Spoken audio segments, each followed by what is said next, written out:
Ok. Bueno, jóvenes, entonces estábamos nosotros aquí observando que no decíamos que no produce innovación la simple alteración en la forma del título, ni el cambio del lugar del pago, la condonación o sustracción de garantías. Garantías como es decir, que tú incorpores o quites una garantía real como una hipoteca, como una prenda, o que agregues una cláusula penal. La cláusula penal no tiene nada que ver con el derecho penal. La cláusula penal se refiere a un mecanismo donde la indemnización de daños y perjuicios se predetermina ante la indemnización de daños y perjuicios que le corresponde al acreedor por el incumplimiento del deudor, se predetermina en una cláusula contractual. Entonces, eso tampoco produce innovación. Y fíjate, aquí en este punto, que es un punto discutido, por el contrario, sí produce innovación quitar o añadir una condición o modo, sustituir una prestación de una cosa por otra, la conversión del capital en una renta vitalicia, por el cambio de la causa de deber, que claro, es la fuente de la obligación. No sé si eso les genera a ustedes alguna duda. En cuanto a la condición o modo, cuidado con el término. El cambio en el término no produce innovación. Incluso lo de cambiar la condición como tal, habría que verlo si de verdad cambia el rostro radical de la obligación.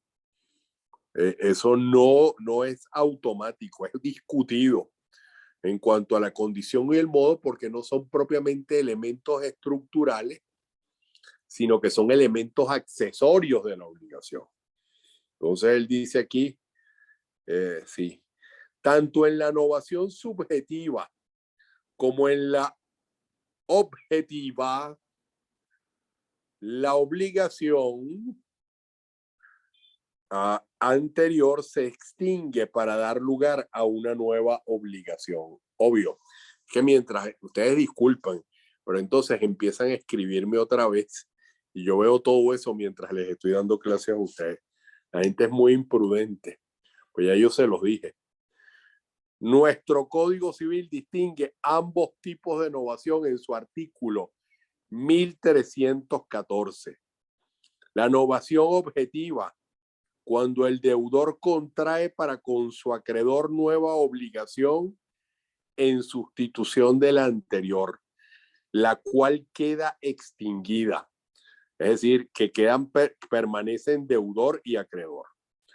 Por ejemplo, A, que adeuda bolívares 20,000, a B, que sería entonces el acreedor, como precio de una casa, conviene con su acreedor en extinguir la obligación derivada de la venta y en asumir una obligación por la cual deba a título de préstamo a interés. ¿Qué cambió allí realmente? Ahí cambió la fuente de la obligación. No sé si se ve bien, si lo están leyendo, si tienen alguna duda, si quieren que aclare algo. Voy al chat porque el tiro con tanta... No sé si hay alguna duda. ¿Sí se me está escuchando bien? Sí, profesor, por ahora, en mi caso personal, Está todo claro, ¿no? entendido. Sí, la innovación subjetiva, dentro de la que se distingue. Innovación subjetiva por cambio de deudor, a esa la podemos llamar innovación subjetivo pasiva, a la que es por el cambio del deudor. También podría ser innovación subjetivo activa por cambio de acreedor. O incluso pudiera ser innovación subjetivo mixta por cambio de ambos. Subjetivo mixta. La innovación subjetiva por cambio de deudor ocurre cuando un nuevo deudor se sustituye al anterior, dejando el acreedor al deudor originario libre de su obligación. Es decir, el acreedor libera al primitivo deudor y entra un nuevo deudor en lugar del primitivo. Esa es la novación subjetiva por cambio de deudor. Por supuesto que tiene quien libera el acreedor, libera al antiguo deudor y lo reemplaza. Entonces tendría que haber ahí una manifestación de voluntad trilateral.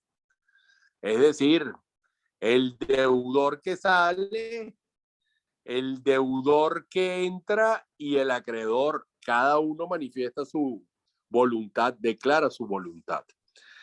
Es la novación subjetiva por cambio de deudor, dice aquí Maduro.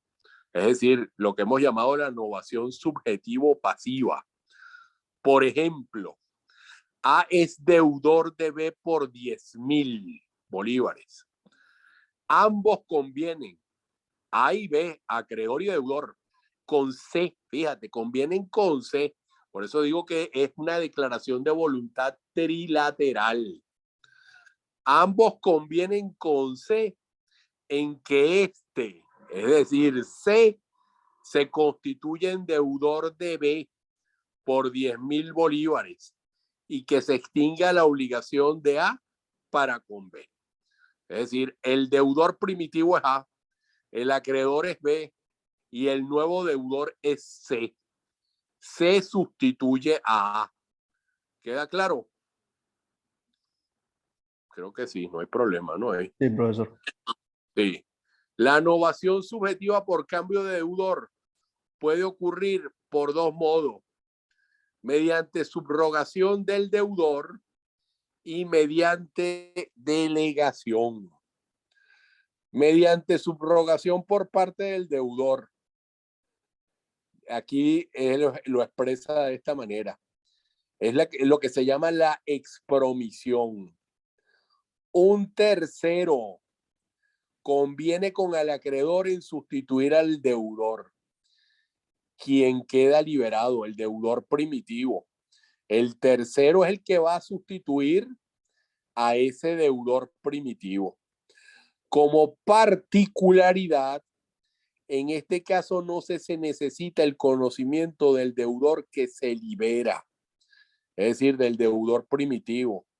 Así lo dispone el artículo 1316 del Código Civil. La novación, que consiste en sustituir un nuevo deudor en lugar del primitivo, puede hacerse sin el consentimiento de del deudor primitivo. El tercero que sustituye al deudor puede hacerlo, ese que contrae la obligación, el nuevo, el que entra como deudor ahora, puede hacerlo por animus donandi. Situación, ¿qué quiere decir animus donandi? A título gratuito, es decir, sin recibir nada a cambio. Por ejemplo, una tía que decide, mi sobrino, tiene una deuda, yo quiero sustituirlo a él. ¿Por qué? Porque quiero beneficiarlo. Entonces la tía conviene con el acreedor en sustituir al sobrino. Y la tía queda ahora como deudora. ¿Y cómo lo hace? Animus donandi, con el solo ánimo de beneficiar al sobrino. El tercero que sustituye al deudor puede hacerlo por animus donandi, situación en la cual no tendrá acción alguna contra el primitivo deudor, es decir, la tía no tendría ninguna acción con el sobrino al cual ella ha sustituido, o bien porque esté vinculado con él por un contrato de mandato, una gestión de negocios, caso en el cual tendrá la acción derivada de dichas figuras. Es decir, si hay una persona, tiene un mandato, me dio un mandato el deudor para que yo lo sustituya a él y yo lo sustituyo, bueno, de acuerdo a lo que disponga ese mandato, resultará que ese nuevo deudor tenga o no tenga acción con el mandante, que es el deudor primitivo. No sé si me logré explicar bien. Si hay alguna duda, si hay algo que observar, obsérvese que se requiere que el tercero y el acreedor hayan convenido en liberar al deudor. Por eso se llama expromisión, porque expromitir es precisamente eso, excluir al deudor primitivo. ¿Y quiénes convinieron en esa exclusión del deudor primitivo? El acreedor con el nuevo deudor que sustituye al primitivo. Entonces ellos convienen en liberar al deudor primitivo y eso es lo que se llama la expromisión. Pues de lo contrario no existe novación. Una vez liberado el viejo deudor, está queda prohibido que se le prive de que constituye para él un derecho adquirido. ¿Qué quiere decir eso? Que no se puede, no surte efecto. El arrepentimiento está para que quedara liberado el antiguo deudor, no opera efecto, sino que ya el viejo deudor obtuvo un derecho adquirido a quedar liberado del vínculo obligacional donde era deudor y fue sustituido por el nuevo deudor. El viejo deudor tiene derecho adquirido a ello, de manera que ya eso es indisponible para el acreedor y el nuevo deudor. No sé si me estoy explicando. Ajá. Ni por el mutuo disenso entre el acreedor y el tercero. ¿Quién es el tercero? El nuevo deudor. ¿Se ve claro eso? ¿Hay alguna duda allí? Exactamente, Georgette. El nuevo deudor es el tercero. Exactamente. Mediante delegación por la cual un nuevo deudor sustituye al antiguo. Fíjense, mediante delegación. Este caso no es novación, por eso no lo voy a estudiar, no va a ir para el examen.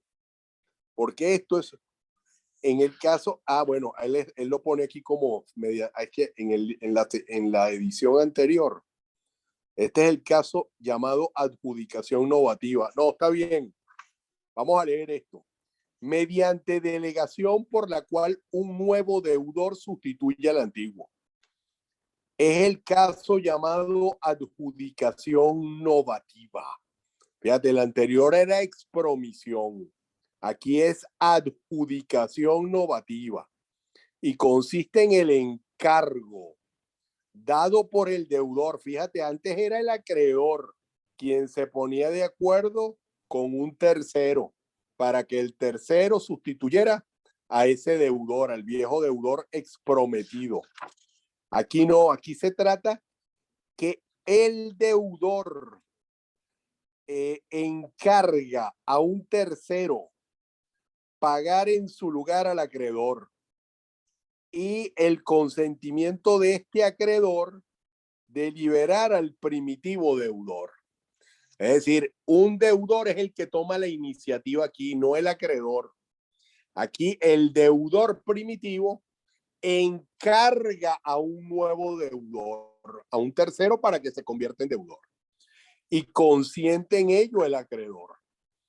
Por ejemplo, A, que es el deudor, le debe a B 2.000 bolívares.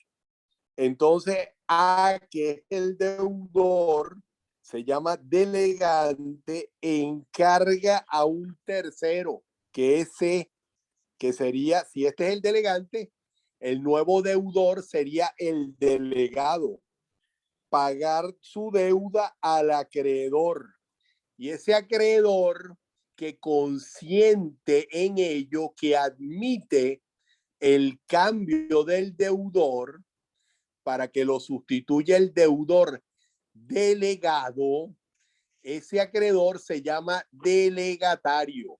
Entonces, en esta figura que es la delegación novativa, intervendrían el delegante, que es el viejo deudor, el delegado, que es el nuevo deudor, y el delegatario, que es el beneficiario, por eso es delegatario, que es el beneficiario del nuevo deudor, ese delegatario que es el acreedor que consiente en ello y consiente en liberar al deudor delegante y que quede sustituido por el deudor delegado. ¿Se entiende bien? Para que esta delegación produzca novación, es decir, extinción por cambio de deudor, se exige, es esencial, se requiere que el beneficiario, el delegatario, que es el acreedor, libere expresamente al delegante, al deudor primitivo. Si no lo libera, no estaremos en presencia de delegación perfecta o novatoria, sino de una delegación imperfecta que no produce novación y es conocida en doctrina bajo el nombre de adjudicación simple y no de adjudicación novatoria, como se llamaba la anterior. Entonces tenemos que saber distinguir la adjudicación simple de la adjudicación novatoria. En la adjudicación novatoria, un deudor toma la iniciativa de buscar un nuevo deudor para que lo suplante a él. El acreedor acepta la suplantación, libera al viejo deudor, que es el delegante. Entra el delegado, que es el nuevo deudor. Y el beneficiario consiente en liberar al antiguo deudor, el acreedor, consiente en ello. Entonces, aquella es la adjudicación novatoria, mientras que en la adjudicación simple no se produce el efecto novatorio. Esta delegación novatoria por cambio de deudor requiere el consentimiento del delegante, que es el deudor primitivo, del delegado, que es el nuevo deudor, y del delegatario, que es el acreedor que permanece. Por esto, esto sería un cambio de novación subjetivo-pasiva, porque solo cambia el deudor, pero se mantiene el acreedor. El acreedor acepta que le cambien al deudor a instancia del propio deudor primitivo, como hemos visto. Respecto del delegante, el deudor primitivo, no es necesario que su aceptación de la liberación sea expresa, puede ser tácita. Respecto del delegado, tercero que paga por el deudor, su voluntad tampoco se requiere que sea expresa. Basta con que de algún modo manifieste la voluntad de pagar por el deudor al delegatario acreedor.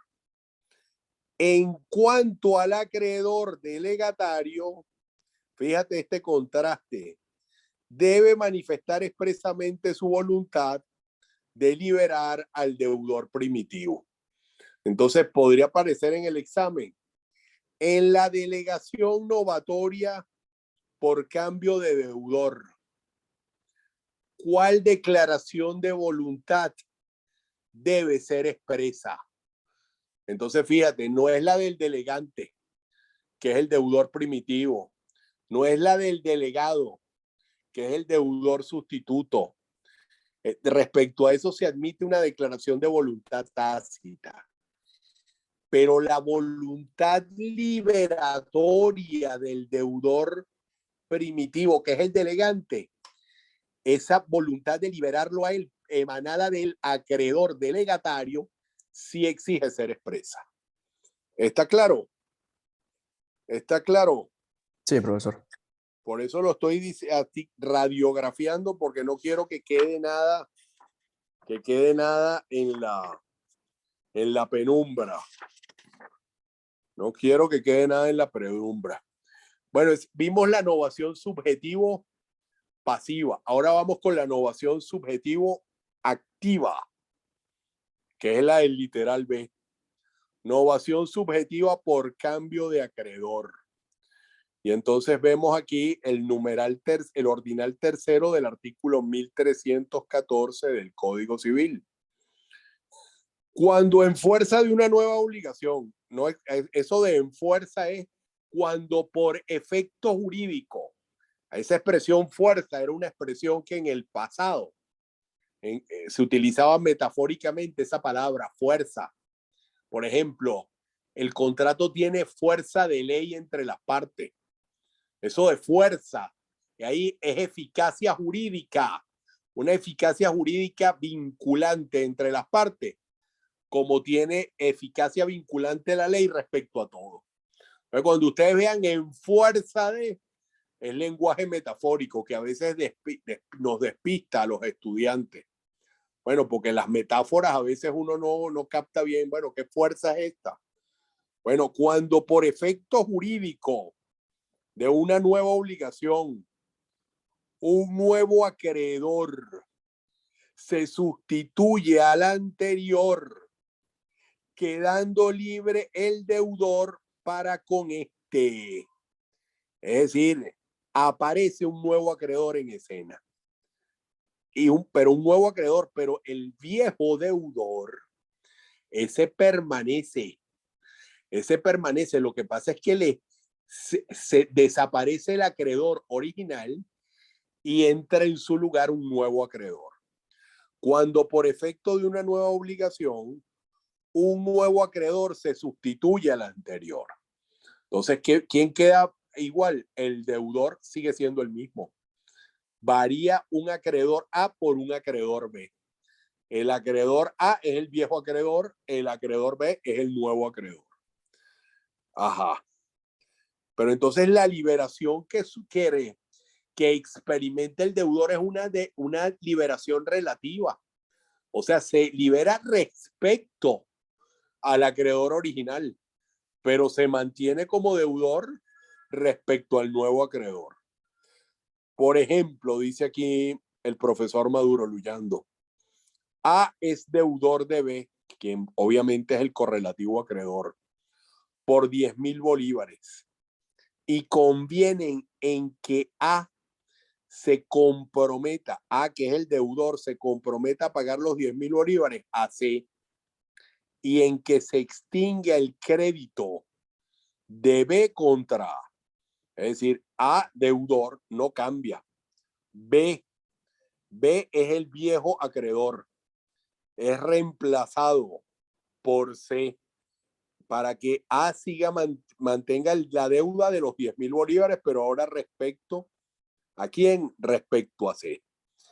Y el crédito que tenía B contra A desaparece. Queda sustituido por el que tiene ahora B contra, el que tiene C contra A.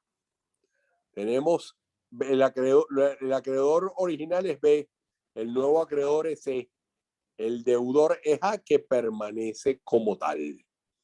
Ocurre también mediante la figura de la delegación perfecta o novatoria. Consiste en el encargo. Fíjate que ahora aquí el encargante, el delegante no es el deudor. Aquí el delegante es el acreedor. Consiste en el encargo dado por el acreedor A. Ese acreedor que es el acreedor primitivo, delegante a su deudor B. Él se dirige a su deudor, no a un tercero, como en la delegación que vimos antes, que era la delegación novatoria de adjudicación novativa. Tomaba la iniciativa allá el deudor y se dirigía a un tercero, que era el delegado. Aquí no, aquí el delegante es el acreedor. Y entonces, ¿a quién delega? A su deudor. El delegado es el deudor y el delegatario es un tercero para que se convierta él en acreedor. Ocurre también mediante la figura de la delegación perfecta o novatoria. Consiste en el encargo, si A le vende un Toyota B, ya no puede dar el vehículo y decide darle un monto en ese día. Esa es dación en pago, Bernardo, y decide darle una moto en ese día. O sea, y el otro la acepta la moto en lugar del Toyota. No, eso no es novación, eso es dación en pago. Oíste, Bernardo, si A le vende a Sí, Toyota profe. B, ok, está bien, ok, muy bien. Entonces, volvemos a esto. Profe, es Ocurre que yo le también, quería preguntar un ejemplo. sí, adelante. Profe, yo quería preguntar un ejemplo, ¿cómo podría darse una innovación en un contrato de eso? Como que no lo veo, pues. Eso, por eso que le pregunté eso. Sí, sí se puede dar perfectamente. En ese mismo ejemplo que tú estás poniendo ahí, A le vende un Toyota B y A no puede dar el vehículo. Bueno, pero fíjate, eso no es que yo lo decido solo. Tiene que haber la aceptación del otro. Es convencional, ¿oíste? No es unilateral. Es convencional, es bilateral. ¿Está claro? Para que opere la innovación no se la puede imponer. Y la dación en pago tampoco. En ese ejemplo de la dación en pago, el acreedor se requiere que él acepte el cambio de objeto de la obligación. ¿Me estoy explicando, Bernardo? Ahora sí, profe, ya lo entendí. Gracias. Ok, perfecto. Bueno, entonces seguimos.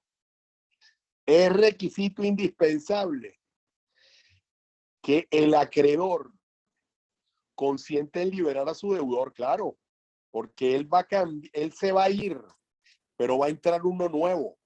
Entonces no puede mantenerse él, porque si no, imagínate, el deudor delegado quedaría vinculado con dos, no habría novación. Entonces es requisito indispensable para que se produzca esta novación subjetiva por cambio de acreedor.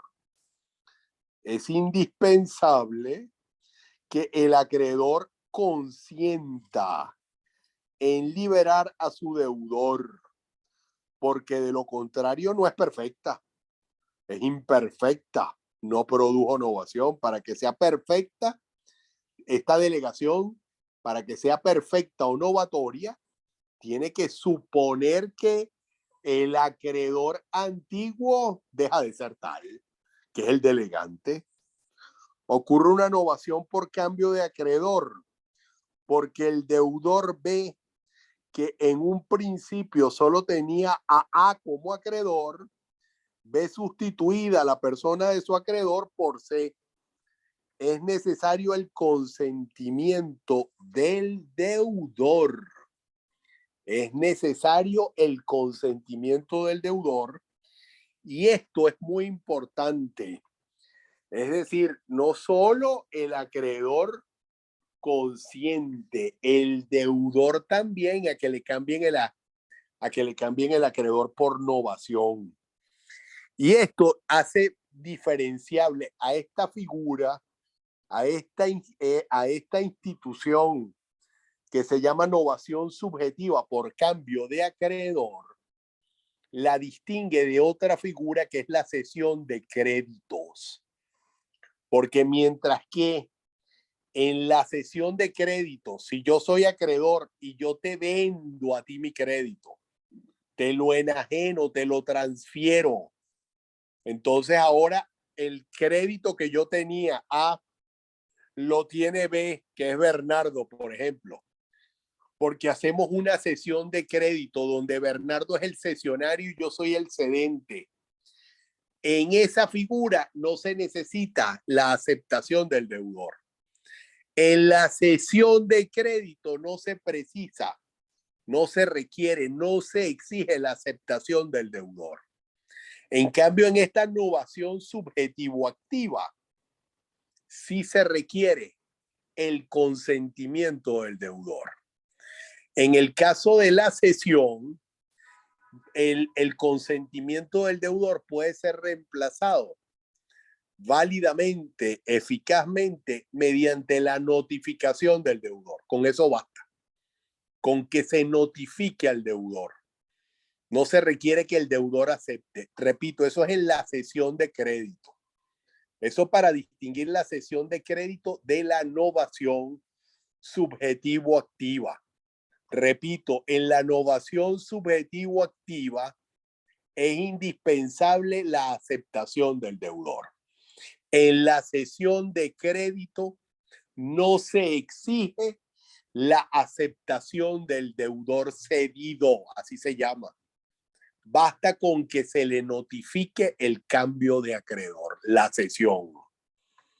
¿Me están siguiendo? Sí, profesor, por ahora sí.